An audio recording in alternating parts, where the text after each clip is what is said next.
Hey everybody, Bill 1911 here. Hey, today we're going to take a look into some basic archery. Now before we get started, I do want everybody to know that I do not consider myself to be an expert on archery.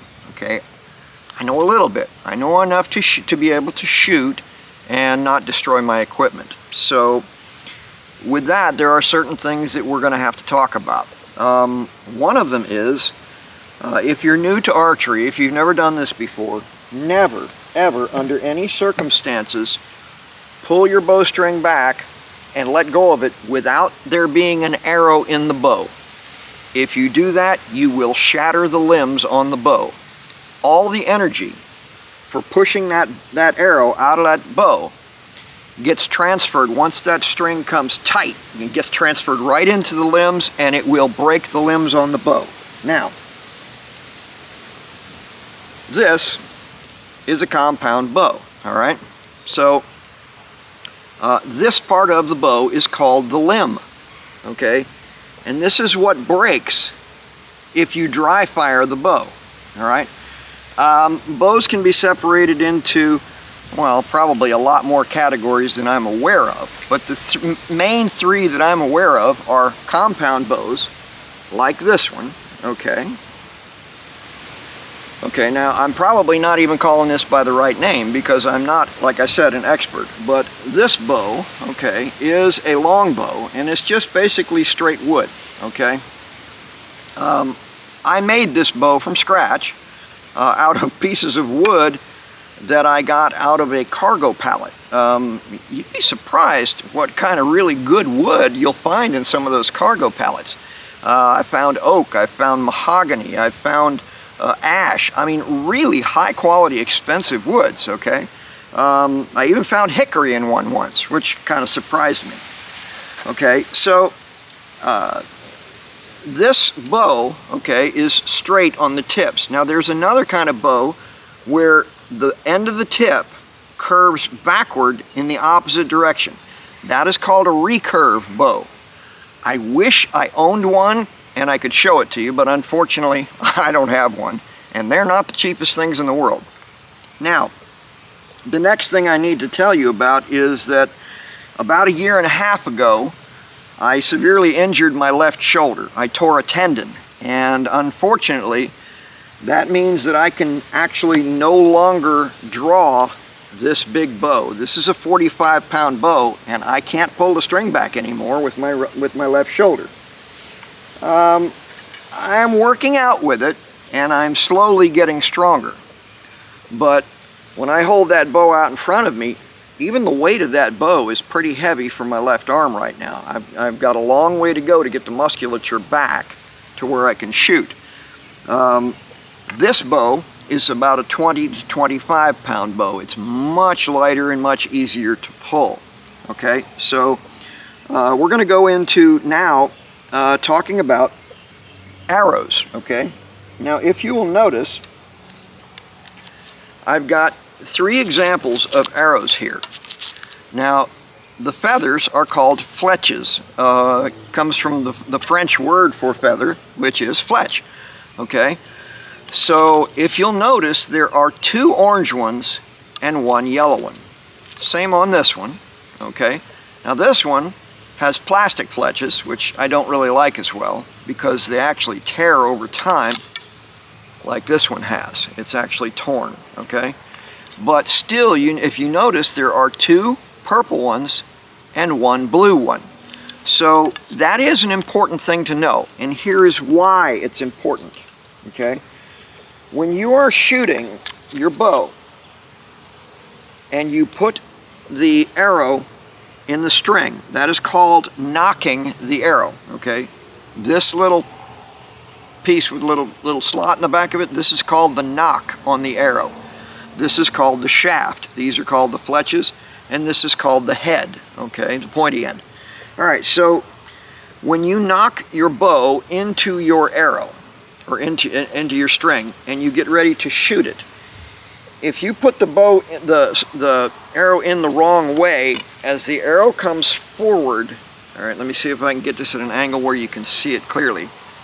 As the arrow comes forward, that knock feather, or the different colored one, hits the bow, and it shoves the back end of the arrow out to the side, and the arrow will get a wobbly flight path like this. And it'll take it a while to stabilize to where it flies straight like an arrow should. Okay, so you want to have this part of the arrow go through against the side of the bow, so that that knock feather is facing out away from the side of the bow. All right, so that'll keep it from flying really, really cockeyed. So, or I should say, it'll help a lot.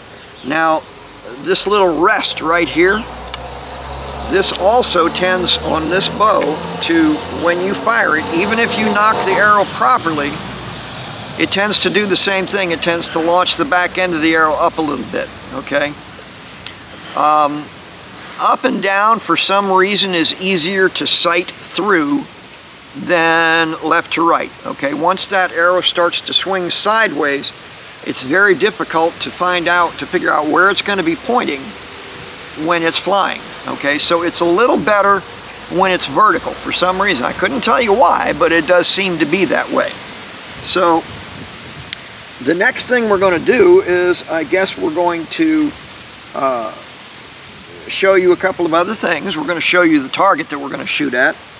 And I'm going to show you a very, very important tool. Now, when you pull the bow back, okay, and you let go of that string is going to come forward and it's going to slap you right in the arm right here. And believe me when I tell you, it hurts. Holy crud, it hurts. I mean, it really, you're going to go, darn, I wish I hadn't let go of that string. Okay, so this one's a little fancy. It's nothing that you have to do.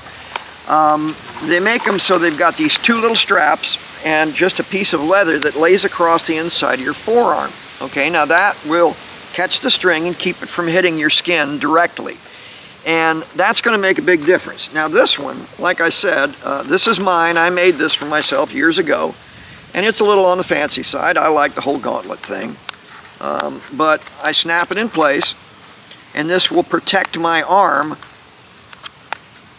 from that string that's going to come forward when I fire it and slap me in the arm. This keeps me from getting hurt. There is another piece of equipment that's called a finger tab, all right?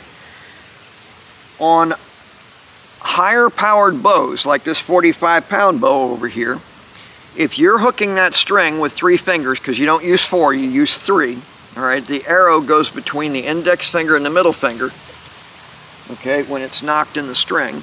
So in other words, it's like this, okay, and then you pull the string back with those 3 fingers, all right.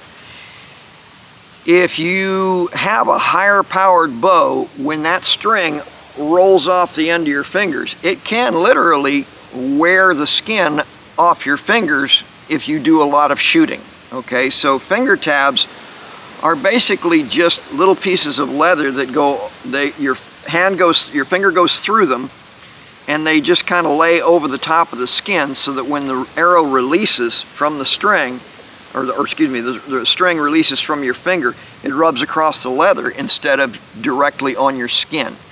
So if you're looking at a higher powered bow, if you're strong enough to pull it, I'm not anymore, then you're going to probably need to look at some finger tabs. Or there is another solution, okay, which I'm going to show you now. This fancy little piece of equipment here is actually a trigger for your bow, okay. Your hand goes through it, okay, strap locks around like that, okay, and then this little set of jaws here, okay, is going to clamp down on this loop, okay, and then you can pull the string back, and when you are ready to fire it, all you do is just touch that trigger and it releases, okay. And it's a pretty light trigger, so it makes shooting kind of a lot of fun, okay. You just touch it and off she goes. So this is another way to do it, and that way you don't have your fingers directly on the string. Now, if you're shooting in competition, these triggers are they'll put you in a different class than if you're just shooting a bow with your fingers, okay? So you'll need to do your research if you want to shoot competition on what you're allowed to shoot in a given class and what you're not allowed to. That's pretty much it for basic equipment. I am going to tell you a little bit more about this compound bow. Unfortunately, I can't pull it back. But there are certain numbers that are on this bow. One of them is how hard it physically is to pull that string back, okay? And that'll be like 45 pounds. But then there's a second measurement that is the sustain weight. In other words, once the bow comes all the way back, boom, you'll kind of see it snap, okay? And when that happens, when it pops open like that, it's a much lower weight. It's around 20 or 25 pounds to hold it back, which is not excessive, okay? So that's kind of a neat little thing there, because it makes the bow lighter to hold so you can aim and then you release your bow, all right? Which actually I would be holding it. This is that darn shoulder again. I would be holding it like this and pulling the string back, which I just can't do. My left shoulder won't take the strain. So I'm going to reset the cameras and we're going to shoot a little bit and we'll go from there. I do have, this ought to be kind of cool, I do have my little GoPro camera on my wrist strap. So one of the things I'm going to do is strap this camera to the back of my hand so that when I release the bow, you're going to get a bird's eye view of that arrow flying out of the bow. That'll show you how the arrow whips around a little bit before it stabilizes and then hits the target. Now the other thing I wanted to bring up is, since this is my backyard, okay, I'm actually better off not shooting this big bow because it is literally powerful enough to go through a wooden privacy fence, and I mean right through it. So my longbow is nowhere near that powerful. If it hit the fence, maybe it'll go through, but I kind of have my doubts. It's actually a comparatively weak bow. But it also means that I'm going to be pretty close to this target when I shoot it. So that's just to let you know what's going on. There go my arrows, they're all falling on the ground. So outdoor shooting of video is kind of interesting because you're always getting wind noise and all kinds of stuff. So I'm hoping this is going to come out good because it's pretty darn breezy today. Hey everybody, Bill 1911 here. Hey listen, if you're watching this video, if you're enjoying it, don't forget to hit that subscribe button, okay? That's really important to us. And make sure you like us, and by all means, come to visit us at askbill1911.com. Okay, so the next thing I'm going to do is show you how to string a longbow. Now there's an easy way to do it and a hard way to do it. The hard way to do it is just to try and pull this dude up here, and you're going to just frustrate yourself. So this is how you do it. It's very simple. Okay, now I may have to reset the camera a little bit. I'm going to have to.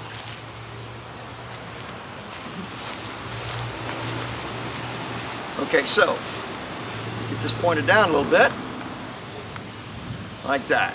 Okay, so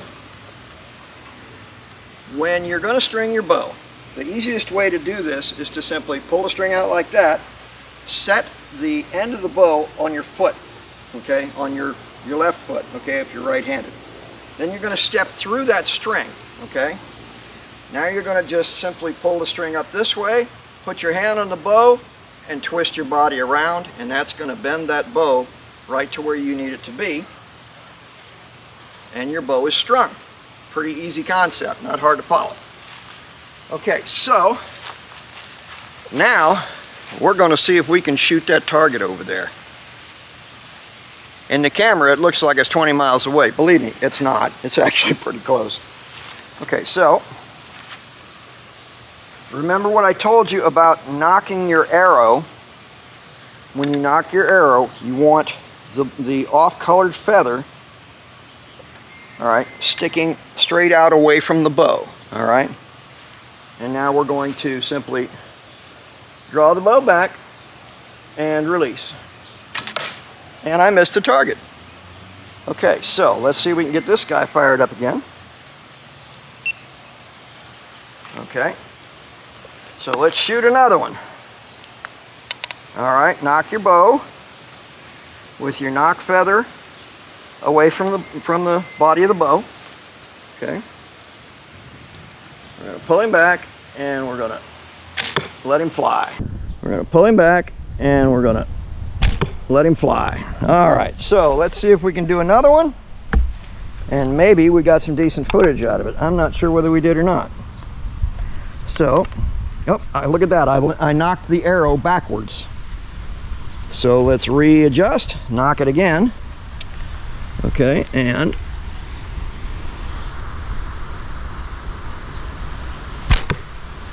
right in there.